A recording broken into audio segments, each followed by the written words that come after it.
Douglas Cooling and Heating, serving the Birmingham area for 38 years. 988-3706. That's Douglas. I'm James Spann. This is the Weather Xtreme video. This is for Tuesday, the 15th of November. Showery day today. Looks like some active storms are possible later tonight and tomorrow. Let's talk about it. Let's first off look at some of the Skycam shots around the Alpha Skycam network this afternoon. First off, Trussville. Light rain falling there. Go down to Selma in Dallas County. Rain falling over the Alabama River. And way down south, look at that. The sun shining on the Alabama Gulf Coast. That's the Dauphin Island Skycam at the Dauphin Island Sea Lab. That looks like a nice day to be on the Gulf Coast. But they'll see some rain and clouds before it's all over. There's the water vapor satellite shot. Nice shortwave over Texas, producing some very active convection over East Texas. And that wave should dampen out as it approaches, but still the added support could give us a general bump in the number of showers and storms. In fact, it will tonight and tomorrow. There's the surface chart. We've got a stall front just north of here, running really basically along and south of Interstate 40, just north of the Alabama-Tennessee border. So we'll stay in this very mild, muggy air tonight and tomorrow. Thought we checked the temperatures, and pretty warm. Look at Muscle Shoals. It's 78 degrees. The same for Montgomery, but where rain is falling, it's cooler. You got 64 at Gadsden. And notice Memphis is sitting at 61, and they're on the other side of that surface front. And around the nation, that's some cold air coming down into Montana. You can see temperatures at mid-afternoon, only about 15 degrees Fahrenheit over parts of western Canada. And that's dropping south. But again, the cold front is parallel to the upper air winds, so no progress with that front tonight. There's the radar, and that's what it's looked like pretty much all day today. That's at 2:01. Heavier showers in pockets, Chilton County, up toward Sylacauga, some heavier showers over Pickens County in West Alabama. Thought we'd check some of the severe weather parameters right now. This is at mid-afternoon, and this is the surface-based Cape, the instabilities, and those numbers are pretty high over southwest Alabama. That's showing 2,000 joules just north of Mobile. And also over in Texas, you got instabilities as high as 2,500 joules there. And there's actually a little low-level helicity. This is the 0 to 1 kilometer helicity. The numbers are higher north of the front up there, or near the front, but also 250 units there over southwest Alabama. But again, for now, things are pretty quiet. Up on the watch warning map, we got a severe thunderstorm watch off to the west. That will probably be extended shortly. That's in effect until 4 o'clock this afternoon. And there's a look at the radar coming out of Houston at 2:16, and that's a tornado warning for San Jacinto County, which is about 45 miles north of Houston for that storm moving northeast. So some pretty active weather out there, and we'll be watching that with great interest. We'll check the convective outlook for today. Got the standard slight risk that's west of here. It includes now all of Mississippi and all of Louisiana, and just a little sliver of West Alabama. And then tomorrow, the guys have expanded the risk a little bit, but it does include Birmingham and Anniston and Gadsden, Sylacauga, Clanton. It's basically along and east of a line from Guntersville to Tuscaloosa to Mobile. And again, it's the standard slight risk. And more than likely, if we do see severe weather, the greatest issue would be the possibility of large hail or strong winds. Tornado threat would be pretty small. But again, hey, look at the time of the year. You can't rule out anything. Rain numbers are coming up. This is the QPF chart, valid through Sunday morning at 6 o'clock. And, we've talked about 1 to 2 inches, and that still looks pretty good. This has a bullseye of 2.1 inches near Tuscaloosa between now and tomorrow night. Let's look at modeling. This is the GFS. This is the 12Z run, valid at noon tomorrow.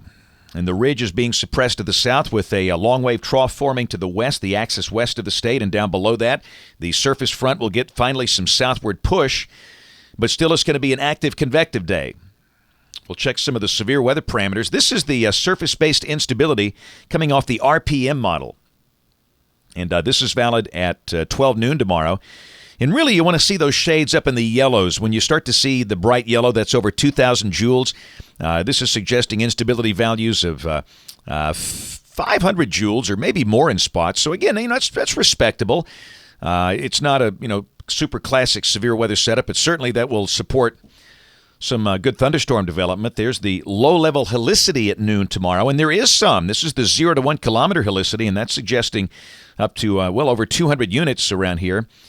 And that would suggest maybe some sustained updrafts. And there's the Energy Helicity Index, the EHI. And the numbers have come up a little bit. This is now up to almost 2 over southeast Alabama. And it just seems like maybe the severe weather parameters tomorrow will be a little higher south and east of Birmingham, maybe even south and east of Montgomery, down toward Troy, Ozark, and Dothan. But again, it's a case where it's not a classic severe weather setup, but it's just something we need to watch. And we're going to do that.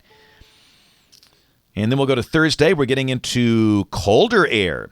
Cold air advection. The isobars are perpendicular to those thickness lines. And yes, indeed, it will be getting colder. In fact, the GFS is showing a high of only 56 on Thursday now. So it looks like we might fail to reach 60 with a pretty good north wind. And I do think the sky clears with the sunshine returning. Friday will be cold in the morning. Mid-30s are likely, a freeze for the colder spots.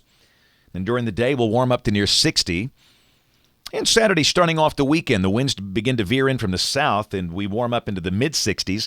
We'll call it partly sunny. That looks dry. A lead low is east of Denver. And on Sunday, it looks like there's enough moisture for a few scattered showers, and I think we need to mention that. Don't think it rains a lot. Certainly nothing heavy, but the chances there. Got a cold front north and west of the state, and we'll go to Monday, and there's the deal. We got that big old 588 ridge coming in from the Gulf.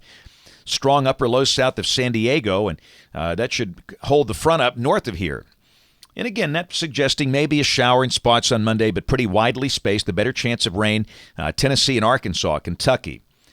And a week from today, that looks pretty dry as the ridge is still in charge here. That's dry and very mild with mid-70s, with the rains off to the west. All right, Wednesday of next week, biggest travel day of the year, day before Thanksgiving.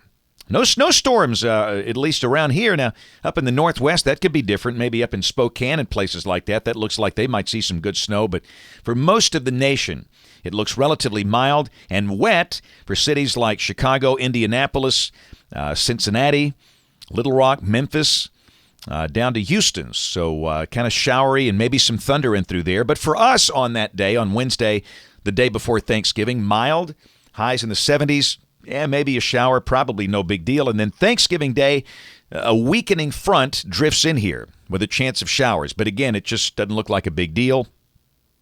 And temperatures may be cooling down a little bit, highs in the 60s, but nothing really cold. Let's go out there a few more days. Ooh, look at the 27th of November all of a sudden. Deep, long wave trough over the east and cold air flooding in here. 540 line down to Birmingham. But hey, this is the land of voodoo. That will probably vanish on the next run. But this is the Monday after Thanksgiving. And then at the end of the forecast on the 1st of December, guess what's back? The ridge. Yeah, the 588 bubble with a big trough over the southwest U.S. And again, that would suggest relatively mild weather, if indeed this is correct. That's it for the Weather Xtreme video today. We'll have notes on the blog. The next video here by 7 o'clock tomorrow morning. And if you live around here, we invite you to watch us on television this evening, ABC 3340 in Birmingham at 5, 6, and 10 o'clock. Thanks for watching. Have a great evening, and God bless.